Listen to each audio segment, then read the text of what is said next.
ሰላም ሰላም አድማጮቼ በያላችሁበት የሰዓት አቆጣጠር እንደምንዋላችሁ አመሻችሁ አደራችሁ። ከአምቦሎጆ ስፖርት ተጀምሯል።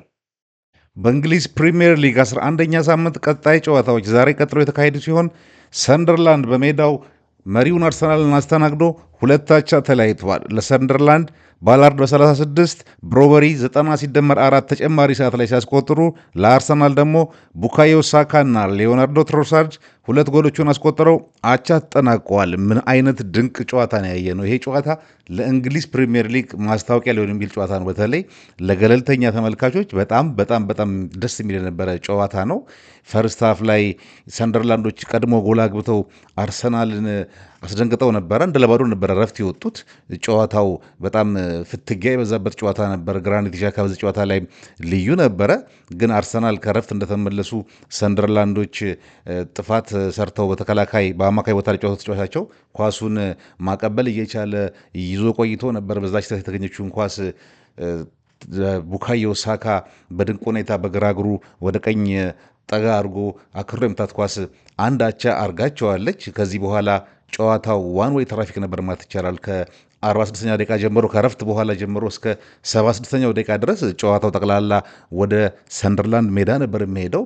አርሰናል ኮምፈርተብል ሆኖ ነበር እየተጫወተ የነበረው። በዚህም ሊያንድሮ ትሮሳርድ 74ኛው ደቂቃ ላይ የሚገርም ሮኬት የሆነ ኳስ ነበር መጥቶ የግብ ጠባቂው ኮርነር ላይ ጣሪያው ላይ ሰቀላት። በጣም የምትደንቅና የምትገርም ጎል ነበረች። የሰንደርላንድ የመጀመሪያ ጎልም ጥሩ ጎል ነበረች። እንግዲህ አርሰናሎች 2-1 ከመሩ በኋላ ከ74ኛው ደቂቃ በኋላ ምን እንደሆነ በማላውቀው ምክንያት ማፈግፈግ ጀመሩ። ከ76ኛው ደቂቃ በኋላ ደግሞ የጨዋታው ሂደት ተቀይሮ ሙሉ ለሙሉ ወደ አርሰናል ጎል ሆኗል ጨዋታው የነበረው።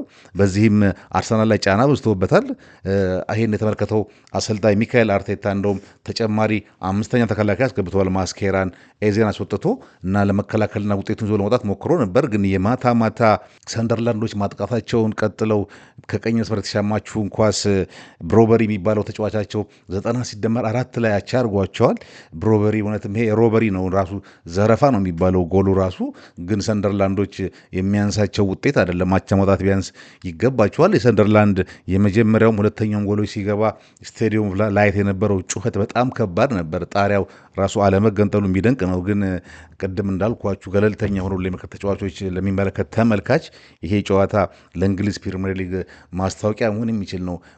ማንንም ቡድን እንዴት አድርጎ መያዝና ቢያንስ ነጥብ ማስጣል እንደሚችል ማሸነፍ ሁላ እንደሚቻል ያየንበት ጨዋታ ነው። እንግዲህ ይሄ ጨዋታ ላይ አርሰናል ሙሉ ቁጥጥር ነበረው። ቻናሌን ሰብስክራይብ፣ ቪዲዮዎቹን ደግሞ ላይክ እና ሼር ማድረጋችሁን አትርሱ እያልኩኝ የጨዋታውን ስታቶች እንግዲህ ስናይ በቦል ፖዚሽን አርሰናል 65%፣ ሰንደርላንድ 35% ሲሆን ሰንደርላንድ 0.44 ኤክስጂ ሲፈጠር አርሰናል ደግሞ 2.1 ኤክስጂ ነው የፈጠረው።